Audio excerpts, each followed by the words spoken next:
ಹಿಂದಿನ ವಿಡಿಯೋದಲ್ಲಿ ನಾನು ಸಾಂಪ್ರದಾಯಿಕವಾಗಿ ಚಕ್ಕಲಿ ಹಿಟ್ಟನ್ನು ಹೇಗೆ ರೆಡಿ ಮಾಡ್ಕೊಳ್ಳೋದು ಅಂತ ನಾನು ನಿಮಗೆ ತೋರಿಸ್ಕೊಟ್ಟಿದ್ದೆ. ಇವತ್ತಿನ ವಿಡಿಯೋದಲ್ಲಿ ಚಕ್ಕಲಿ ಹಿಟ್ಟನ್ನು ಉಪಯೋಗಿಸ್ಕೊಂಡು ಚಕ್ಕಲಿನ ಹೇಗೆ ಮಾಡೋದು ಅಂತ ಅಂದ್ಬಿಟ್ಟು ನಾನು ನಿಮಗೆ ತೋರಿಸ್ಕೊಡ್ತಾ ಇದ್ದೀನಿ. ಸಂಪ್ರದಾಯ ಅಡುಗೆ ಮನೆಗೆ ತಮ್ಮೆಲ್ಲರಿಗೂ ಪ್ರೀತಿಯ ಸ್ವಾಗತ.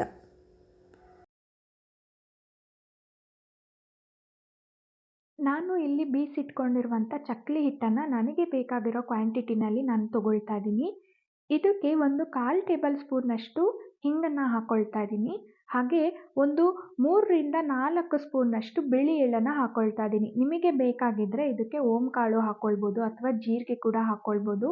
ಅದು ಕೂಡ ತುಂಬ ಒಳ್ಳೆಯ ರುಚಿಯನ್ನು ಕೊಡುತ್ತೆ.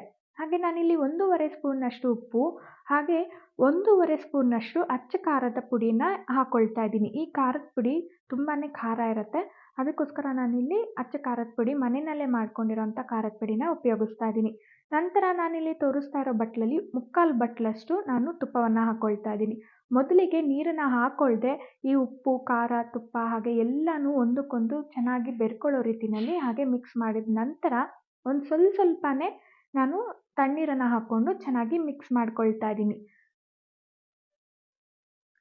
ನೀವು ಇದಕ್ಕೆ ಬಿಸಿ ನೀರನ್ನು ಹಾಕೋ ಅವಶ್ಯಕತೆ ಇಲ್ಲ. ಈ ಚಕ್ಕಲಿ ಹಿಟ್ಟನ್ನು ನೀವು ತುಂಬ ಚೆನ್ನಾಗಿ ನಾದ್ಕೊಳ್ಬೇಕಾಗತ್ತೆ. ಚಕ್ಕಲಿ ಹಿಟ್ಟನ್ನು ಎಷ್ಟು ಚೆನ್ನಾಗಿ ನಾದ್ಕೊಳ್ತೀರೋ ಹಾಗೆ ಅಷ್ಟು ಚೆನ್ನಾಗಿ ಚಕ್ಕಲಿ ಕೂಡ ಬರುತ್ತೆ. ಹಾಗೆ ಇನ್ನೊಂದು ಕಡೆ ನಾನಿಲ್ಲಿ ಎಣ್ಣೆನ ಕಾಯೋದಕ್ಕೆ ಅಂತ ಇಡ್ತಾ ಇದ್ದೀನಿ. ಇಲ್ಲಿ ನಾನು ಚಕ್ಕಲಿ ಹೋಳನ್ನು ತೊಗೊಂಡಿದ್ದೀನಿ. ಅದರಲ್ಲಿ ಸ್ಟಾರ್ ಪ್ಲೇಟನ್ನು ಆರಿಸ್ಕೊಂಡಿದ್ದೀನಿ. ಅದಕ್ಕೆ ನಾನು ಎಲ್ಲ ಬದಿಯಿಂದನೂ ಎಣ್ಣೆನ ಚೆನ್ನಾಗಿ ಸವರ್ಕೊಳ್ತಾ ಇದ್ದೀನಿ. ಎಣ್ಣೆನ ಸವರ್ಕೊಳ್ಳೋದು ಏನಕ್ಕೆ ಅಂದರೆ ಚಕ್ಕಲಿ ಹಿಟ್ಟನ್ನು ಹಾಕಿದಾಗ ಅದು ಒಂದಕ್ಕೊಂದು ಮೆತ್ಕೊಳ್ಬಾರ್ದು ಅನ್ನೋ ಕಾರಣಕ್ಕೋಸ್ಕರ ಎಣ್ಣೆನ ಸವರ್ಕೊಳ್ಬೇಕಾಗುತ್ತೆ. ನಂತರ ನಾನಿಲ್ಲಿ ಈ ಹಿಟ್ಟನ್ನು ಗೋಧಿ ಹಿಟ್ಟಿನ ಅದಕ್ಕೆ ಚೆನ್ನಾಗಿ ಮಿಕ್ಸ್ ಮಾಡ್ಕೊಂಡಿದ್ದೀನಿ.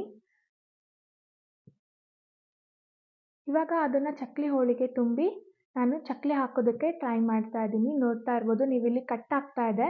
ಹಾಗೆ ಮತ್ತೆ ನಾನು ಅದನ್ನು ವಾಪಸ್ ಹಿಟ್ಟಿನ ಜೊತೆ ಮಿಕ್ಸ್ ಮಾಡಿ ಚೆನ್ನಾಗಿ ಮತ್ತೊಂದು ಸಲ ನಾದ್ಕೊಂಡು ಇವಾಗ ಚಕ್ಕಲಿನ ಹಾಕ್ಕೊಳ್ತಾ ಇದ್ದೀನಿ. ನೋಡಿ ಎಲ್ಲೂ ಕಟ್ ಆಗದಂಗೆ ನೀಟಾಗಿ ಚಕ್ಕಲಿ ಬಂದಿದೆ. ಇವಾಗಲೇ ಕಾದಿರುವಂಥ ಎಣ್ಣೆಗೆ ನಾನು ಇಲ್ಲಿ ಒಂದು ಚಕ್ಕಲಿನ ಹಾಕಿ ತೋರಿಸ್ತಾ ಇದ್ದೀನಿ.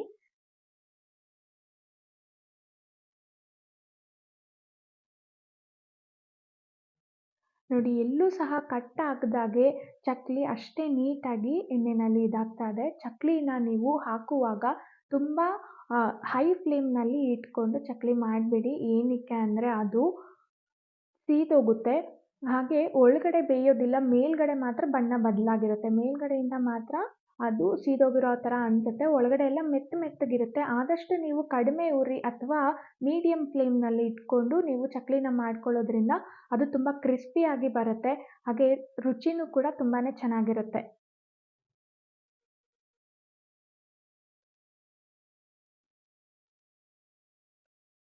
ನೋಡಿ ಚಕ್ಕಲಿದು ಬಣ್ಣ ಕೂಡ ಬದಲಾಗ್ತಾ ಇದೆ.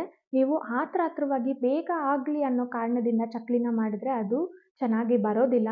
ಎಷ್ಟೇ ನಿಧಾನ ಆದರೂ ಪರವಾಗಿಲ್ಲ, ನಿಧಾನವಾಗಿ ಚಕ್ಕಲಿನ ಹಾಕ್ಕೊಳ್ಳೋದ್ರಿಂದ ತುಂಬ ರುಚಿಯಾಗಿ ಬರುತ್ತೆ. ಹಾಗೆ ತಿನ್ನೋದಕ್ಕೂ ಕೂಡ ಚಿಕ್ಕ ಮಕ್ಕಳಿಂದ ಹಿಡಿದು ದೊಡ್ಡೋರ್ವರೆಗೂ ಎಲ್ಲರೂ ತುಂಬ ಇಷ್ಟಪಟ್ಟು ತಿಂತಾರೆ. ಇದು ತುಂಬಾ ಕ್ರಿಸ್ಪಿಯಾಗಿ ಕೂಡ ಇರುತ್ತೆ. ನೀವು ನೋಡಿದ್ರಲ್ವಾ ಚಕ್ಕಲಿ ಮಾಡೋದು ಹೇಗೆ ಅಂತ. ನಿಮಗೆ ಈ ರೆಸಿಪಿ ಇಷ್ಟ ಆಗಿದ್ದರೆ ದಯವಿಟ್ಟು ಸಬ್ಸ್ಕ್ರೈಬ್ ಮಾಡಿ ವಿಡಿಯೋ ನೋಡಿ ಅಂತ ಹೇಳ್ತಾ ಇಲ್ಲಿಗೆ ಈ ವಿಡಿಯೋನ ಇಲ್ಲಿ ಮುಗಿಸ್ತಾ ಇದ್ದೀನಿ.